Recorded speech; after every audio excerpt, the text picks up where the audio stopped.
네, 안녕하십니까. 오늘 이 자리에 참석해 주신 여러분들께 진심으로 감사드립니다. 바쁘신 일정 가운데 시간을 내어주신 만큼 오늘 제가 드린 이야기가 여러분들의 인프라 전략에 실질적인 도움이 되었으면 좋겠습니다. 오늘 저는 단순히 VMware를 무엇으로 바꿀 것인가에 대해서 말씀드리려고 하는 것이 아닙니다. 지금 기업이 마주한 VMware 리스크를 어떻게 바라봐야지, 그리고 이 상황에서 어떤 인프라 운영 모델을 선택해야 앞으로의 5년, 10년, 그리고 더 미래를 안정적으로 가져갈 수 있을지에 대해서 말씀드리려고 합니다. 결론부터 말씀드리자면 지금은 제품 하나를 고르는 시기가 아니라 비용과 통제력 그리고 유연성을 함께 지킬 수 있는 운영 모델을 다시 고민해봐야 하는 시기입니다. 본격적인 발표에 앞서 간단히 제 소개를 드리겠습니다. 저는 자다라 코리아의 테크 에반젤리스트 양미영입니다. VMware의 AWS AI 대안 모델 포함해 AI 인프라 등 고객 환경에 맞는 제도의 인프라 도입 전략을 함께 고민하고 있습니다. 오늘 말씀드릴 내용도 그러한 현장 경험 바탕으로 준비하였으니 많은 분석 부탁드리겠습니다. 오늘 발표는 5가지 큰 흐름으로 구성되어 있습니다. 먼저 왜 지금 바꿔야 하는 시장 상황을 먼저 말씀드리고요. 그 다음 왜 기존 브랜드에 대응하는 지금의 위기에 충분히 대응할 수 있는지를 짚어보겠습니다. 이어서 얼터네이티브 클라우드라는 새로운 관점에서 제안을 드리고요. 그 관점을 실제로 구현한 모델로서 제안을 설명드려보겠습니다. 마지막으로는 검증된 사례와 전환 전략까지 함께 보시면서 이 이야기가 단순한 개념이 아니라 실제로 검토할 수 있는 선택지라는 점까지 설명드리고자 합니다. 먼저 시장 상황부터 보겠습니다. 지금 우리가 보고 있는 변화는 단순한 제품 교체의 이슈가 아닙니다. 발표 제목 그대로 전례하는 불확실성 속에서 왜 지금 우리가 VMware 바꿔야 하는가를 다시 물어봐야 하는 시점입니다. 그래서 이 문제를 단순히 프로토콜의 정책 변화와 관련된 기술 이슈 정도만 본다면 부족합니다. 지금 또 왜 그렇게 보면 안 되는지에 대해서 상세히 살펴보겠습니다. 지난 20년 이상 VMware는 사실상 기업 가상화의 표준처럼 자리 잡아왔습니다. 가상화를 이해하려면 모든 사람들에게 자연스럽게 VMware가 떠오를 정도로 많은 기업에게는 안전성과 검증의 상징 같은 존재가 바로 VMware였습니다. 그런데 프로토콜이 VMware에서 이후에 그 존재 자체가 크게 흔들리기 시작하였습니다. 연구 라이선스가 사해지고 구독형 정책이 강조되면서 예전에는 VMware 기반으로 전략을 세웠다면 이제는 VMware 자체가 리스크 그 자체가 되어버린 상황입니다. 그래서 이제 오늘날 IT 책임자에게 주어진 과제는 단순히 VMware에 대안을 찾는 것이 아니라 이 변화가 이 예상과 운영 그리고 기업의 장기 로드맵에 어떤 영향을 미치는지 다시 판단하는 것이 필요한 시기에 도달했습니다. 여기서 우선 중요한 문제를 하나 먼저 말씀드리고 시작하고 싶습니다. 결국 문제는 VMware가 아니라 지금 IT 인프라 운영 구조 자체라는 것입니다. 보안율, AI 시대로 인한 반도체 수요 등으로 인한 하드웨어 비용 급상승, 프라이빗 클라우드 벤더사들의 갑작스러운 라이선스 가격 정책 변화가 한꺼번에 밀려오면서 기업들은 이제 과거와 똑같은 서비스를 운영하더라도 예전과 전혀 다른 압박을 받고 있습니다. 이때 고객이 느끼는 불안은 단순히 비싸졌다는 데 있지 않습니다. 앞으로도 이 구조를 계속 감당할 수 있는 것입니다. 바로 이 지점에서 고객들이 의문이 생겼다는 것입니다. 이 질문과 의문이 생기는 순간 지금 우리가 마주하는 문제는 더 이상 기술의 문제가 아니라 대사 경영의 문제가 되어가고 있습니다. 프로토콜의 VMware 인수 이후 기업이 직면하는 크게 4가지를 정리할 수 있습니다. 비용이 오르고 제품 소속가는 줄고 지원 책임이 약해지고 장기적으로는 인프라 운영의 자율성까지 흔들리게 됐습니다. 문제는 이 4가지가 따라오는 것이 아니라 동시에 기업을 압박하고 있다는 점입니다. 비용 부담은 커지는데 선택지는 줄어들고 기술 지원은 약해지고 결국 아키텍처 주도권까지 고객이 아니라 벤더들이 넘어가고 있습니다. 그래서 지금 VMware 이슈는 단순한 가격 인상의 문제가 아니라 인프라 운영 전망에 대한 기업들의 선택권, 경제력이 약해지고 있다는 점이 더 본질적인 문제라고 할 수 있습니다. 여러분 여기서 잠시 하나만 상상해 보셨으면 합니다. 어느 아침 출근했는데 우리 회사 인프라 청구서가 하룻밤 사이에 300% 이상 상승해서 저희 책상 위에 올려져 있다면 어떤 기분이시겠습니까? 아마 등골이 선호하실 겁니다. 지금 많은 기업이 마주한 상황이 바로 그러한 상황입니다. 현재 고객들이 가장 직접적으로 체감하는 리스크는 바로 이러한 비용입니다. 슬라이드에서 보시는 것처럼 시장에서는 갱신 비용이 수백 %까지 상승한 슬라이드들이 나오고 있고 해외에서도 일부 민간 기업과 정부 기관은 브로드컴의 법적 대응까지 맞서고 있는 상황입니다. 한국 기업도 다르지 않습니다. 실제로는 라이선스 비용뿐만 아니라 그로 인해 새롭게 편성에 대한 추가해서 그리고 내부 승인 절차, 나는 IT 투자했어야 할 돈들에 대한 우선순위 조정까지 모든 것이 영향을 받고 있습니다. 그래서 많은 고객이 지금 느끼는 불안은 비용이 올라간다는 그 자체보다는 회사의 기업 미래를 계획할 수 없다는 것에 더 가깝습니다. 그렇다면 이러한 VMware 가격이 인상한 이유는 무엇일까요? 물론 과거의 CPU 스펙 기반 VMware 라이선스에서 코어 기반 구동 모델을 바뀌면서 라이선스 가격 자체가 올라가는 영향도 큰 부분을 차지하고 있습니다. 하지만 그에 못지않은 큰 요인은 바로 강제 분들입니다. 예전에는 필요한 기능을 필요한 만큼 선택해서 조합할 수 있는 여지가 VMware에는 있었습니다. 근데 지금 개별 제품이 소수의 핵심 번들로 통합되면서 고객은 실제로 사용하지 않는 기능까지 함께 구매하는 구조에 놓이게 되었습니다. 즉, 이 말은 결국 아키텍처를 고객이 직접 설계하는 것이 아니라 벤더가 적용한 패키지에 맞춰서 고객의 예상과 운영을 흘려다니게 된다는 상황입니다.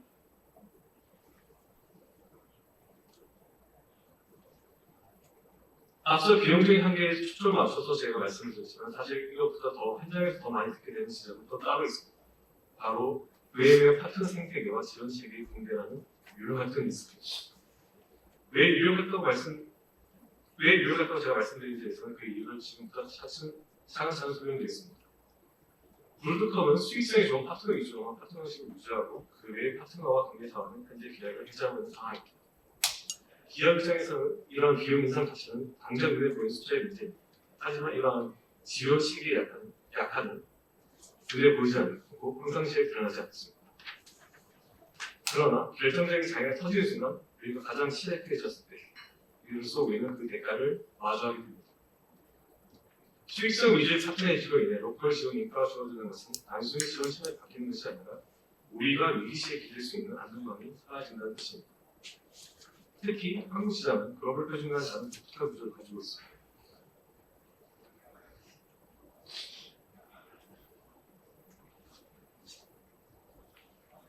우리는 단순히 티켓을 올리고 본사의 답변을 무작정 기다리는 방식보다는 우리 환경을 깊이 이해하는 기술 파트너가 즉시 현장에 투입되어 함께 문제를 해결하는 방식을 손해왔고 그것이 곧 VMware의 경쟁력이 되어왔습니다. 하지만 이러한 파트너와 전문 인력들이 이탈하게 되면서 고객들은 많은 어려움을 마주하게 됐습니다. 이전보다 훨씬 더 많은 돈을 지불하면서도 우리가 인프라에 대한 안정성에 대해서는 더 불안한 운영을 감내해야 되는 상황입니다. 결국 브로드컴 체제에서 우리가 맞은 가장 무서운 현실은 예산 압박이 아닙니다. 정작 전쟁이 터졌을 때 우리 편에서 함께 싸워도 유통이 사라지고 있다는 사실입니다. 이것은 운영 안정성을 넘어서 기업의 생존과 직결되는 큰 문제입니다. 마지막 네 번째 리스크는 이 모든 문제의 가장 본질적인 위력이라고 할 수 있는 인프라 전략의 자율성의 저하입니다. 이것은 단순히 특정 제품을 쓰느냐 마느냐의 문제가 아닙니다. 우리 기업이 가진 미래 결정권이 누구의 손에 있느냐에 대한 질문입니다. 엔더의 로드맵이 곧 우리의 로드맵이 되고 엔더 제품 제휴주가 곧 우리 교체 프로덕트 제품 시기가 된 순간 기업은 주도적인 전략을 짤 수가 없습니다. 여기에 고가 번들링까지 간제된다면 상황은 더 악화됩니다. 우리 비즈니스 환경에 최적화되어야 할 아키텍처가 엔더의 판매 정책에 맞춰 강제로 부서지고 이것은 마치 건물의 구조를 입주자가 아니라 건설사가 자기 편의대로 계속 바꾸는 것 같은 상황입니다. 더욱 심한 것은 이 과정에 발생하는 현장의 인적 자원의 낭비, 혁신과 신사업을 실험하고 디지털 전환을 가속해야 될 우리 핵심 엘리트 IT 인력들이 어디에 시간을 쓰고 있습니까? 벤더사의 복잡한 라이선스 정책 변화에 대응하고 매년 되풀이되는 갱신 현상에 많은 시간과 노력을 쏟아붓고 있습니다. 기업의 미래를 고민해야 할 조직이 벤더 리스크를 방어하는 조직으로 전락하고 마는 것입니다. 결국 인프라 주권이 꼭 경쟁력에 맞는 더 이상 수상적인 구호가 아닙니다. 조직의 에너지를 현재를 방어하는 쪽에서 미래를 준비하는 쪽으로 다시 걸려놓아야 할 시기입니다. 우리가 인프라 주권을 되찾을 때 비로소 비즈니스의 자율성과 진정한 혁신이 시작할 수 있습니다. 우리는 지금 중요한 선택의 기로에 서 있습니다. 현장에서 많은 분들이 이런 질문을 던지고 계실 겁니다. VMware를 계속 유지할 것인가? 아니면 다른 하이퍼바이저를 배치할 것인가? 하지만 저는 오늘 여러분께 이 질문이 근본적으로 바뀌어야 한다고 제안하고 싶습니다. 지금 우리에게 필요한 것은 제품의 교체가 아니라 운영 모델 자체의 전환이기 때문입니다. 보통 인프라를 검토할 때 우리는 제품 간의 기능 변경 센서를 대조하곤 합니다. 하지만 지금 필요한 것은 단순한 제품 비교가 아닙니다. 우리가 직면한 문제의 본질은 특정 기술의 기능이 그대로 생긴 것이 아니라 핵심은 감당할 수 없는 기능 구조의 폭등과 통제 불가능한 운영 구조의 불안정성이 있습니다. 엔진의 성능이 부족한 게 아니라 연료 가격이 폭등하고 정유소가 사라진 상황에서 엔진 사양을 따지는 것은 더 이상 무의미합니다. 이제 전략의 기준 자체를 완전히 재정의해야 합니다. 더 이상 무엇과 무엇을 비교할까라는 단순적인 질문에 매몰되지 마십시오. 대신 어떤 방식을 선택할 때 우리 비즈니스가 가장 안전한가를 유일한 기준으로 삼아야 때입니다. 제품의 사양이 비즈니스 안전을 보장해주던 시기는 끝났기 때문입니다. 전략의 목적지가 바뀌면 우리가 선택해야 할 길도 완전히 달라집니다. 인프라의 주도권을 회복하고 운영의 불확실성을 제거합니다. 그것이 비즈니스를 가장 안전하게 지키는 길입니다. 제품 비교라는 과거의 프레임에서 벗어나 운영 모델의 핵심이라는 새로운 전략을 선택해야 할 때입니다. 우리가 앞서서 언급한 리스크들을 바탕으로 시장에서 흔히 언급하는 기존의 VM에 대한 것을 그래서 다시 한 번 더 냉정하게 점검해볼 필요가 있습니다. 과연 이 대안들이 지금의 위기를 어디까지 해결해 줄 수 있을지, 그리고 동시에 우리가 견뎌야 할 한계점은 무엇인지 지금부터 다시 살펴보겠습니다. 우리가 대안을 검토할 때 가장 먼저 하는 일은 엑셀 시트를 펴고 기능을 하나하나 대조하는 것입니다. 하지만 기능 비교 만드는 결코 명쾌한 답을 얻을 수도 없습니다. 모빌이 직면한 진짜 문제는 특정 기능의 한두 개 있는 게 아니라 인프라를 지탱하는 운영 전체 구조에 있기 때문입니다. 여기서 우리는 아주 본질적인 질문을 던져야 과연 VM을 떠나면 모든 문제가 해결될까요? 저는 단호하게 아니라고 생각합니다. 기준 없이 선택한 대안은 라이선스 압박을 고스란히 운영의 부담으로 전가할 뿐이고 통제권이 좋아졌을지도 몰라도 민첩성과 경제성은 오히려 나빠지고 이른바 안쪽자의 대안이 될 가능성이 큽니다. 단순히 비용의 주머니만 바꾸는 것은 해결책이 아닙니다. 결국 고객의 진정을 갈망하는 것은 제품의 이름을 바꾸는 것이 아닙니다. 인프라를 소유하고 관리하며 기존의 낡은 간섭을 버리고 인프라를 다루는 운영 방식 그 자체를 혁신하는 것입니다. 이것이 우리가 대안을 찾는 과정에서 반드시 놓치지 말아야 할 핵심입니다. 먼저 가장 익숙한 대안인 프라이빗 클라우드를 살펴보겠습니다. 프라이빗 환경은 분명한 강점이 있습니다.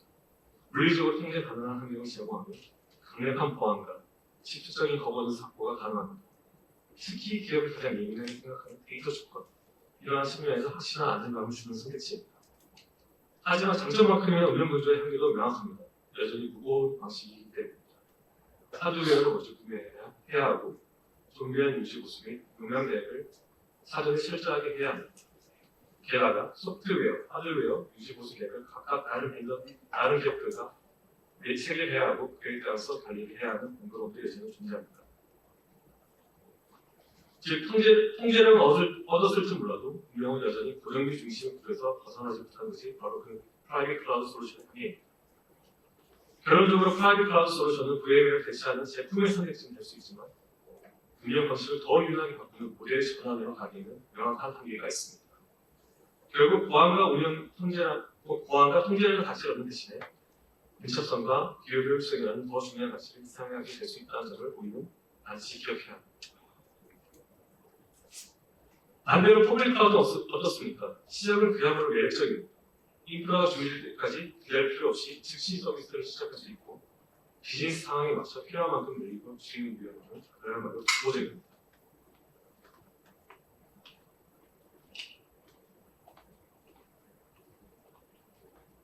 민첩성이 생명의 비즈니스 환경에서는 초기엔 이보다 더 완벽한 대안은 없어 보입니다. 하지만 비즈니스 규모가 커지고 운영 기간이 길어질수록 편리한 이면에는 숨겨진 문제들이 고개를 들기 시작합니다. 데이터 이동 비용, API 호출 비용, 네트워크 사용료 이러한 세세한 항목들이 음성처럼 쌓이면서 고정 인프라 비보다 더 무서운 예산의 불확실성이 우리를 압박하기 시작합니다. 경영진 입장에선 통제 불가능한 예산만큼보다 부담스러운 리스크는 없습니다. 여기에 더해 데이터 주권과 규제 대응이라는 현실적인 규제의 벽까지 마주하게 되면 운영의 부담은 극에 달합니다. 핵심 데이터를 외부 인프라에 전적으로 맡기는 것은 과연 우리 한국의 보안 정책에 부합하는지, 갈수록 따들어지는 보안 규제에 기민하게 대응할 수 있는지에 대한 근본적인 의문이 여러분께 생길 수밖에 없습니다. 결국 퍼블릭 클라우드는 우리에게 편리함과 민첩성을 선물하지만 장기적인 비용 통제와 데이터 주권의 측면에서 또 다른 무거운 숙제를 저희한테 남깁니다.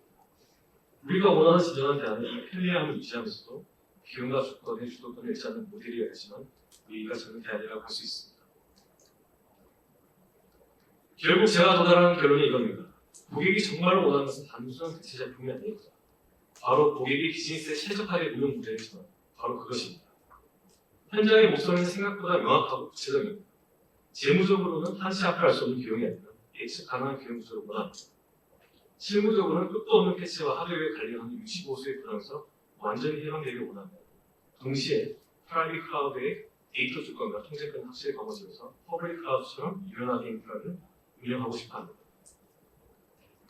이것이 바로 타협할 수 없는 현장의 진짜 요구사항이자 목소리입니다. 다시 한번 강조하지만 고객이 진정을 받고 싶은 것은 제품 이름이 아닙니다. 인프라를 소유하고 관리하는 낡은 방식을 버리고 인프라를 운영하는 방식 그 자체를 바꾸는 것이 바로 고객이 원하는 바입니다. 이것이 오늘 우리가 제시해야 할 진정한 해답의 시작입니다. 이제 IT 인프라를 검토할 때 우리의 질문은 달라져야 합니다. 어느 회사의 제품인가라는 낡은 질문을 버리고 우리가 제시하는 생존의 조건을 만족시키는가라는 좀 더 본질적인 질문을 우리가 던져야 합니다. 이 질문에 답할 수 없다면 아무리 유명한 솔루션이 할지라도 우리들에게는 정답이 될 수가 없습니다. 우리가 인프라에게 던져야 할 질문 다음 5가지가 압축됩니다. 첫째, 비용 예측이 가능합니다. 둘째, 운영 책임이 명확합니다. 셋째, 데이터 주권과 통제권을 지킬 수 있습니다. 넷째, 확장과 전환은 유연합니다. 그리고 마지막 5째, AI와 같은 혁신의 미래를 우리는 과연 준비할 수 있는 인프라입니다. 이 5가지 조건 중 단 하나라도 빠진다면 지금 당장 인프라가 있더라도 결국 머지않은 미래에 우리는 비슷한 고민과 고통이 반복될 수밖에 없는 상황에 처할 수밖에 없습니다. 우리는 이미 그 반복되는 실패의 역사를 수없이 경험해왔습니다. 결국 우리에게 필요한 좋은 대안은 단순히 기능이 화려하고 많은 제품이 아닙니다. 이 5가지 조건을 가장 균형 있게 그리고 가장 완벽하게 만족시키는 대안입니다. 방금 말씀드린 5가지 조건을 모두 충족한 대안, 과연 어디서 살 수 있을까요? 단순히 더 좋은 제품을 검색하는 것만으로는 이 복잡한 문제를 풀 수가 없습니다. 그래서 여기서부터는 문제를 바라보는 기준 자체를 바꿔보려 합니다. 우리가 주목해야 할 것은 단순한 대체제가 아니라 바로 Alternative Cloud라는 새로운 관점입니다. 이것은 기존 제품군 안에서 더 나은 선택지를 찾자는 쇼핑과 같은 얘기가 아닙니다. 어떤 브랜드의 제품을 고를 것인가가 아니라 앞으로 우리 인프라의 운영 구조를 어떻게 설계할 것인가라는 근본적인 설계의 문제입니다. 제품만 바꾼다고 해서 운영의 고통이 사라지지는 않습니다. 하지만 운영의 판을 바꾸면 모든 것이 달라집니다. 지금부터는 왜 이 관점의 전환이 우리 기업의 인프라 생존을 결정짓는 유일한 열쇠가 될 수 있는지 말씀드리려고 합니다.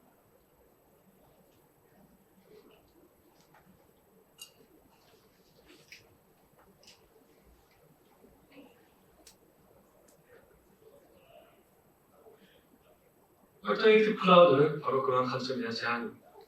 단순히 제품 이름을 바꾸는 것을 넘어서 클라우드 시장의 오래된 이분부터 사고를 깨뜨리는 개념입니다.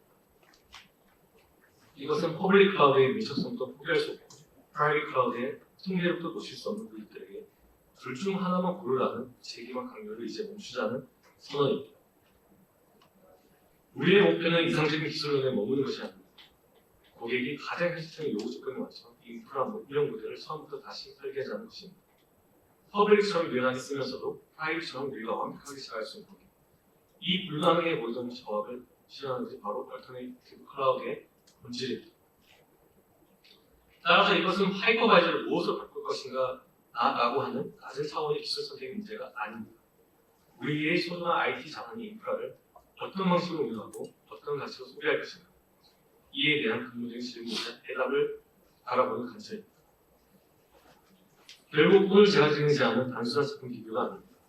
인프라 조건을 회복하고 비즈니스 혁신에만 집중할 수 있는 최적의 운영 모델 각점으로 접근하자는 말씀을 드리고 싶습니다. 그렇다면 우리가 지향하는 얼티메이트 클라우드를 판단하는 기준은 무엇일까요? 저는 이 새로운 인프라 패러다임을 정의하는 세 가지 핵심 조건을 말씀드리고 싶습니다. 이 조건들이 갖춰졌을 때 우리는 비로소 인프라 운영의 혁신을 말할 수가 있습니다. 첫째, 클라우드 라이프 익스피리언스. 인프라가 물리적으로 온프레미스나 프라이빗 환경에 있더라도 이를 사용하는 경험만큼은 퍼블릭 클라우드처럼 익숙하고 단순해야 합니다. 복잡한 하드웨어의 레이어를 걷어내고 누구나 시간적으로 자원을 활용할 수 있는 클라우드다운 환경을 제공하는 것. 그것이 바로 시작입니다.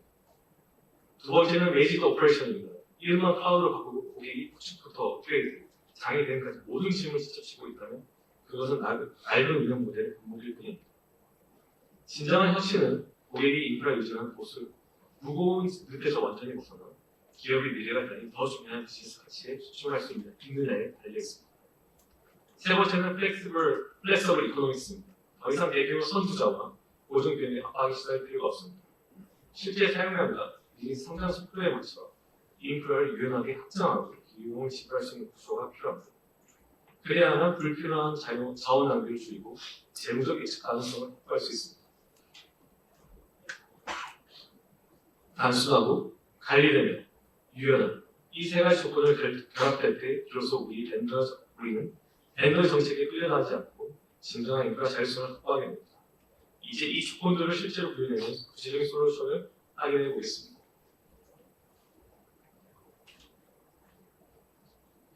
앞서 말씀드린 세 가지 조건, 즉 단순하고 관리되며 유연한 인프라 모델을 가장 현실적으로 구현해낸 실체가 바로 자다라입니다.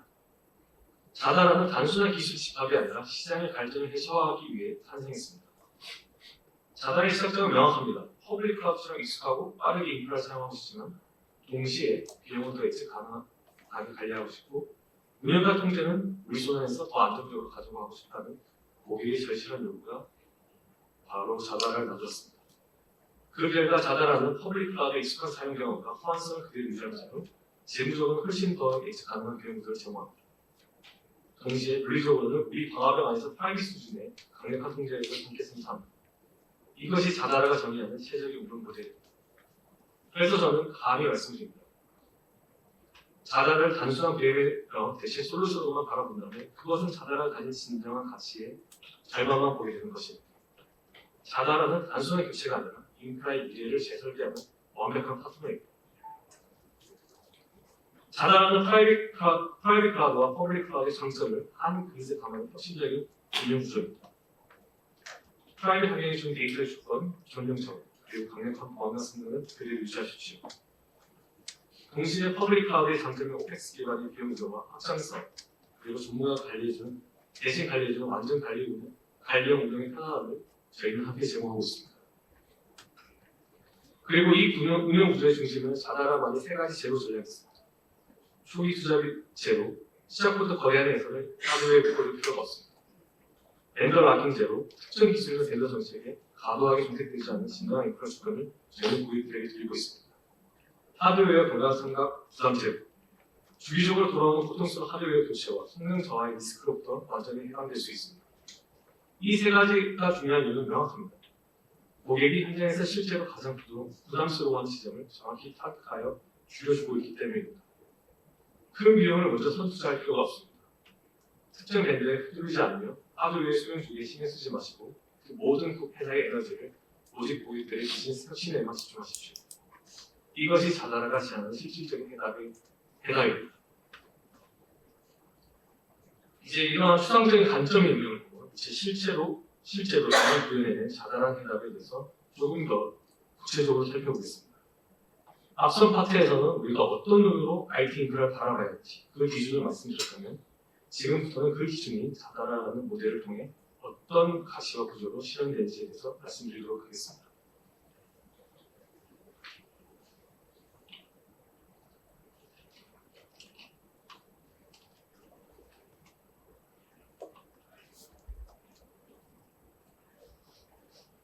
본격적인 구조 설명에 앞서 객관적인 시장의 평가부터 확인해 보겠습니다. 솔루션의 가치는 저희 자다라 같은 공급자의 주장이 아니라 시장의 냉정한 평가로 증명되기 때문입니다. 글로벌 컨설팅한 DCIG에서 발행한 2026-2027년 진행 배경에 대한 평가 보고서에서 따르면 자다라는 공공교육부문과 중소중견기업 부문 모두에서 당당히 탑5 안에 선정되었습니다. 분야를 가리지 않고 상위권에 이름을 올렸다는 것은 자다라가 특정 환경에만 국한된 솔루션이 아니라는 것을 증명합니다. 이미 글로벌 시장에서는 가장 현실적이고 강력한 브레임에 대함으로써 그 가치를 충분히 인정받고 있다는 실질적인 증거입니다. 그렇다면 시장이 주목하는 자다의 핵심 가치는 무엇일까요? 우리는 고객의 고통을 해결하기 위해 크게 세 가지 기종을 쓰었습니다. 바로 100% 오펙스 경량제, 연중 무료, 완전 관련 공간, 그리고 개발자 시사적인 생태계입니다. 이 가치들은 현재 기업들이 직면하는 가장 고통스러운 지점들을 정확하게 겨냥하고 있습니다. 먼저 초기 투자비의 장벽을 허물고 실제 상황만큼만 지불하는 100% 오펙스 모델을 통해 비용 폭등의 공포에서 벗어날 수 있게 대응을 해주고 있습니다.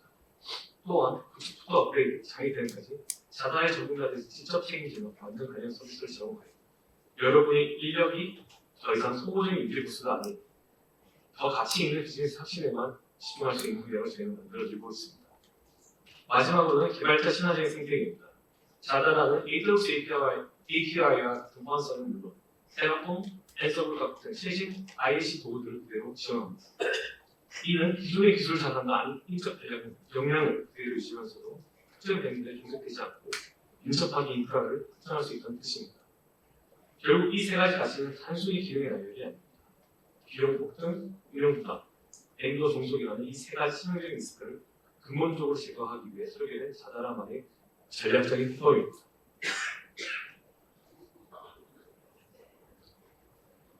이제 이런 핵심 가치들이 기존 VMware 방식과 비교했을 때 실질적으로 어떤 가치를 만들어내는지에 대해서 좀 더 살펴보겠습니다. 여기서 우리는 주목해야 할 점은 이 차이가 단순히 기능 몇 가지 이후에서 오는 것이 아니라 운영 철학 자체가 완전히 다르기 때문에 발생한다는 사실입니다. 기존 VMware 방식이 고객이 인프라를 직접 소유하고 모든 운영 핵심을 고객이 지능 구조했다면 자다는 다릅니다. 고객은 오직 필요한 만큼의 인프라를 소비하고 복잡한 운영은 더 이상 신경 쓰지 않으셔도 됩니다. 필요한 자원만 선택적으로 확장할 수 있어 리소스 효율이 비약적으로 높아지고 구축부터 운영까지 다 있는 책임 구조로 가져가기 때문에 장애가 발생해도 불필요한 책임 공간 없이 신속한 해결이 가능합니다. 또한 자다라가 제공하는 any-to-any 마이그레이션은 특정 플랫폼에 묻지 않는 진정한 자유를 선사합니다.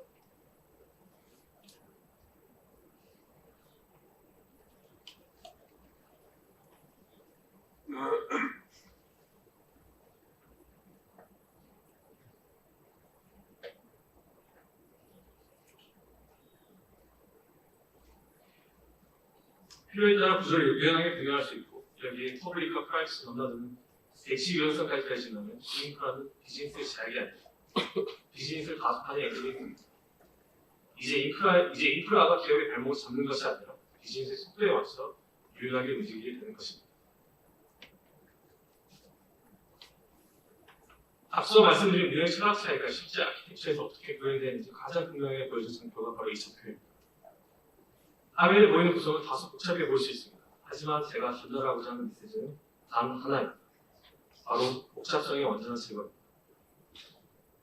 기존 VMware 환경을 보십시오. 컴퓨팅, 스토리지, 네트워크 등 여러 계층이 나뉘어 있고 각 계층마다 운영과 유지 보수의 책임이 합병화되어 있습니다. 결국 이 수많은 계층을 하나의 인프라로 통합하고 관리해야 하는 무거운 숙제는 고스란히 고객의 무게였습니다. 복잡한 번들 정책을 학습하고 계속해서 추가되는 라이선스를 관리하는데 소중한 시간과 노력을, 인력을 낭비해야만 했습니다. 하지만 자다라는 다릅니다. 이 모든 복잡한 스택을 자다의 책임과 운영 관리하에 하나의 서비스형 구조로 통합했습니다. 고객은 더 이상 복잡한 라이선스 체계나 번들 정책을 공유할 필요가 없습니다. 하나의 단일 구조 안에서 필요한 기능 즉시 활용하고 오직 사용한 만큼만 비용을 지불하면 됩니다. 인프라의 통합과 관리는 자다라가 책임지고 고객은 오직 그 위에서 비즈니스 가치만 창출하면 되는 구조입니다. 결국 인프라에서 가장 중요한 것은 얼마나 많은 기능을 가져야가 아닙니다. 우리 조직이 이 IT 인프라를 얼마나 쉽고 편하게 운영할 수 있느냐가 본질적인 것입니다.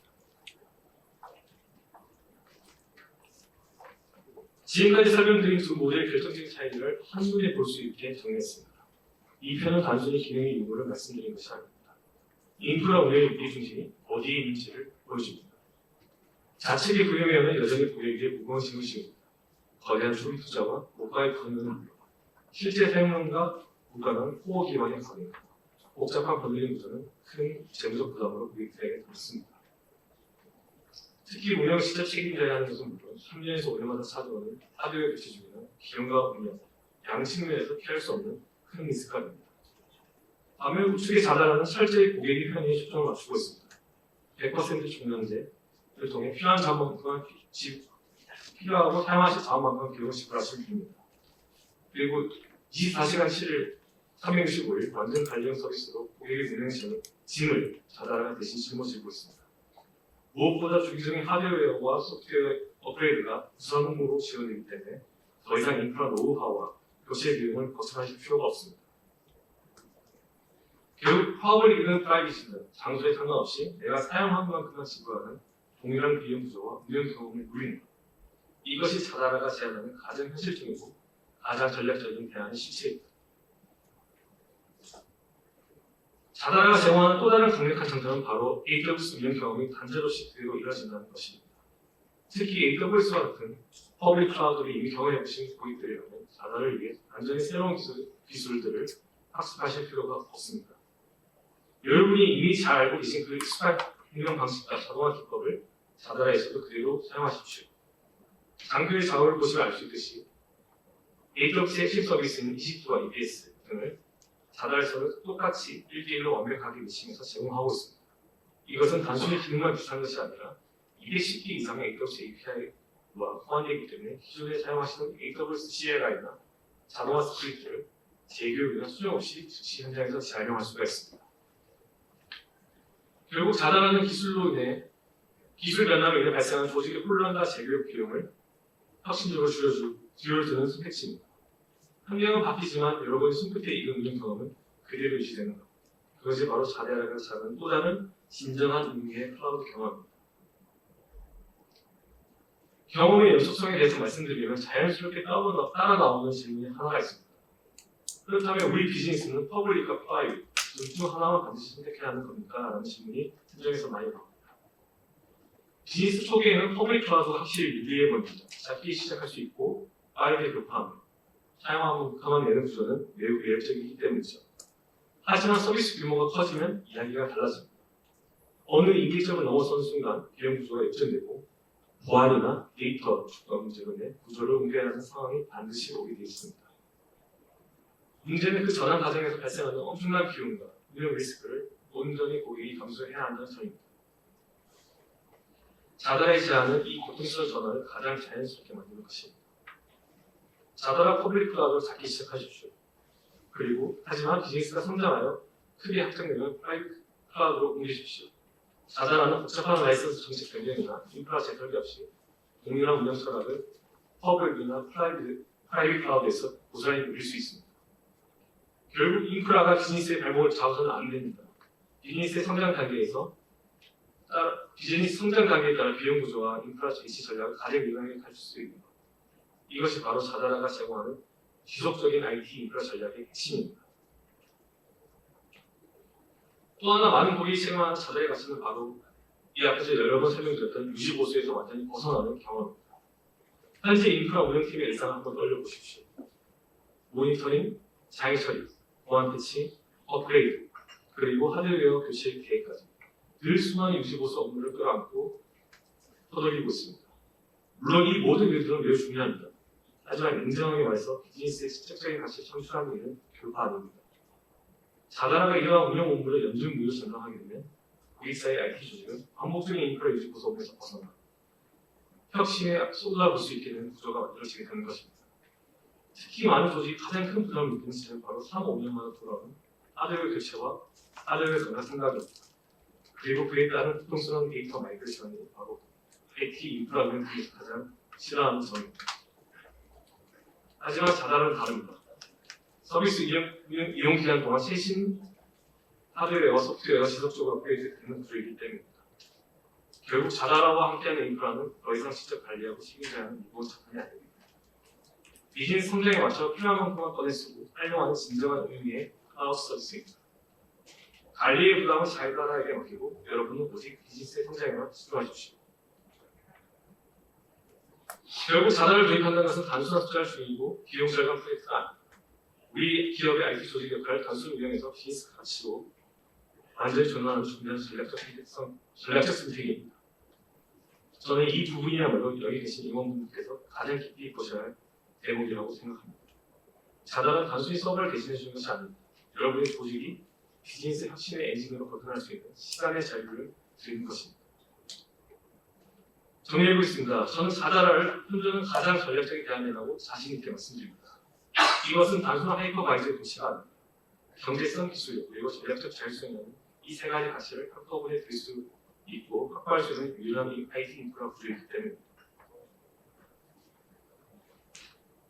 그런 의미에서 자달하는 단순한 IT 제품이 아니라 인프라를 바라보는 가능성과 운영 모델 자체를 근본적으로 바꾸는 가장 현명한 선택지라고 할 수 있습니다. 우리 조직이 미래를 위해 어떤 판을 짤 것인가? 그 대답은 명확합니다. 이제 마지막 파트입니다. 지금까지 말씀드린 얼터네이티브 클라우드라는 새로운 기전이 실제 현장에서 어떻게 구현되는지 자달아의 레퍼런스를 통해서 말씀드리도록 하겠습니다. 먼저 이스라엘 대표적인 MSP 기업인 매트릭스 인너 클라우드 사례를 보겠습니다. 이 사회에서 우리가 가장 눈여겨봐야 할 점은 거대한 인프라 환경을 리스크 없이 어떻게 가장 안전하게 전환할 수 있는지 보여주는 점입니다.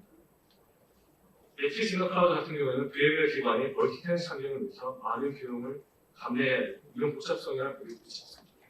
하지만 이들은 자달을 통해서 VMware 환경과 AWS 그리고 자달을 동시에 운영하는 멀티 클라우드 하이브리드 환경을 구축하였습니다. 그래서 그 덕분에 매트릭스 인너 클라우드는 최적의 최소 비용으로 완벽한 멀티텐ant 환경을 구축하고 비용 절감은 물론 운영의 단순화와 서비스 운영 유연성이라는 두 마리 토끼를 모두 한꺼번에 잡았습니다. 다음은 영국의 IT 서비스 전문 기업인 코초의 사례입니다. 이 사례는 아마 여기 계신 많은 분들이 처한 사람과 가장 비슷할지도 모르겠습니다. 코초는 브로드컴의 VMware 인수 이후 가격의 벼락 실성, 우아하는 인프라 주기, 교체 주기, 그리고 날로 퍼지는 운영 복잡성이라는 삼중고를 한꺼번에 겪고 있었습니다. 코초가 선택한 방향은 명확했습니다. 인프라를 계속 직접 끌어안고 고통하는 대신에 운영은 자달에게 맡기고 우리는 필요한 만큼만 누리는 구조로 체제를 바꾸는 것입니다. 그 덕분에 코초의 가장 큰 수확은 운영팀의 변화였습니다. 인프라 유지 보수에 매몰되어 있던 팀원들은 이제 회사의 핵심 서비스와 어플리케이션 보도와의 더 많은 시간을 쏟기 시작했습니다. 앞서 보신 사례들이 조직의 역량을 본질에 수중시킨 사례들이 이번에는 규제와 데이터 조건이 생명인 공공 환경에서 자달을 어떻게 해답을 내는지 살펴보겠습니다.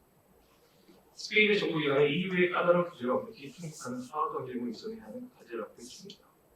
그들은 단순히 기술 이동이 아니라 국가의 데이터 주권을 확실하게 보호하면서도 관리형 플랫폼의 편의성과 이 확장성까지 동시에 확보해야 하는 매우 난이도 높은 프로젝트였습니다. 자달하는 그에 대한 대답으로서 소브레인 클라우드라는 환경을 제공하여 그들의 문제에 대해서 해결책을 제시하였습니다.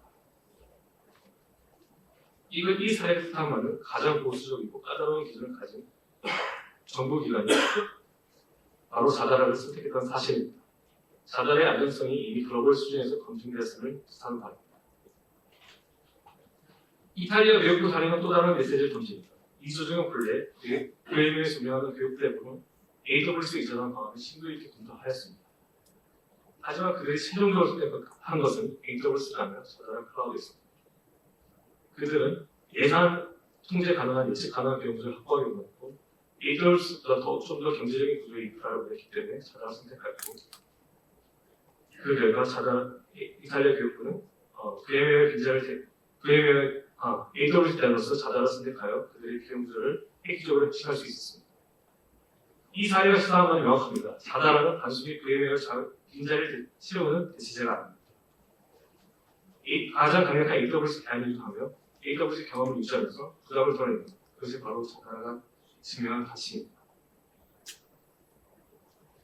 앞서 말씀드린 레퍼런스들처럼 이제 실제로 자달의 전환이 어떻게 진행되는지에 대해서 간단하게 설명드리겠습니다. 자달은 크게 네 가지 단계로 이루어져서 마이그레이션 진행합니다.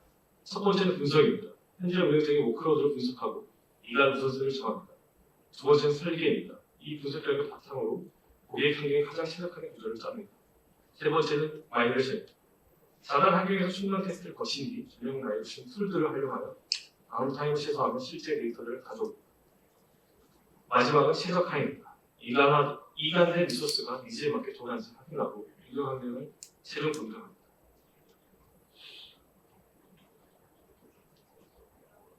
한 가지 더 제가 꼭 강조드리고 싶은 것이 있습니다. 저는 이번 VMware 전환이 최종 목적지를 단순히 VMware를 대체하는 것에만 두고 싶지 않다는 것입니다.